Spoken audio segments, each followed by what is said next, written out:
আজ চণ্ডীগড়ে এই রক্তদান শিবিরে যিনি প্রথমে অভিনন্দন জানাই। আজ এই অনুষ্ঠানের যিনি পরিচালক এবং মঞ্চে উপস্থিত আছেন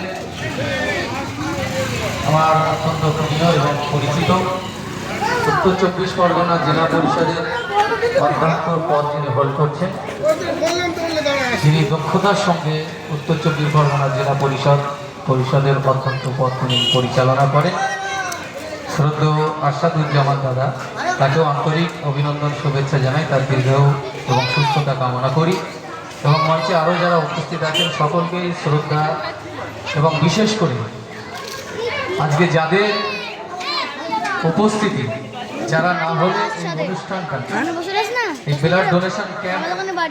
যারা না উপস্থিত হলে এটা পরিপূর্ণ হয় না, সেই রক্তদাতা ব্লাড ডোনাররা যারা রক্ত দিচ্ছেন এবং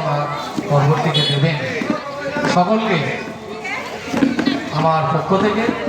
আমার সমাজের পক্ষ থেকে তাদেরকে আন্তরিক অভিনন্দন ও শুভেচ্ছা এবং তাদের সুস্থতা এবং দীর্ঘায়ু কামনা করব। আমরা জানি আজ যে বর্তমান দেশের প্রেক্ষাপট, যে পরিস্থিতি, দেশটাকে টুকরো টুকরো করার চিন্তা ভাবনা চলছে ধর্মের ভেদাভেদের মাধ্যম দিয়ে। বিশেষ করে একটা সাম্প্রদায়িক দল এবং কিছু উগ্র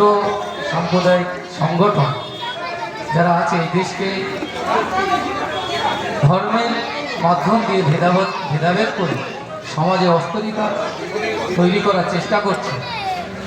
তাদের কাছে একটা মেসেজ, এই চণ্ডীগড়ি আমরা কজন ক্লাবের ব্লাড ডোনেশন ক্যাম্প, যেই ক্যাম্প যেখানে হিন্দু, মুসলিম, খ্রিস্টান সবাই একসাথে দীর্ঘদিন ধরে, আজ এই 17 বছর ধরে তারা এই মেসেজটা সমাজের কাছে দিয়ে যাচ্ছে যে যেভাবে যারা আজ ধর্মের ভেদাভেদের মাধ্যম দিয়ে সমাজকে বিখণ্ডিত করার চেষ্টা করছে, তারা যতই চেষ্টা করুক না কেন,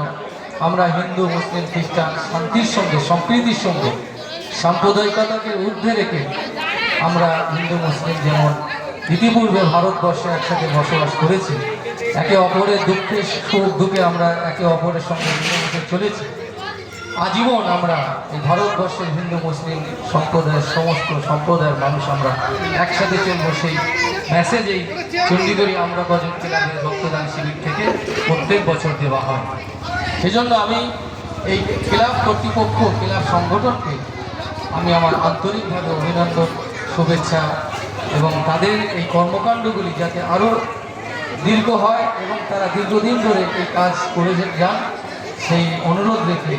এবং সকলের সুস্থতা, সকলের দীর্ঘায়ু কামনা করে, ক্লাবের শ্রীবৃদ্ধি কামনা করে, আমরা হিন্দু, মুসলিম, খ্রিস্টানের ঐক্য কামনা করে আমি আমার সংক্ষিপ্ত বক্তব্য এখানে শেষ করছি। ধন্যবাদ।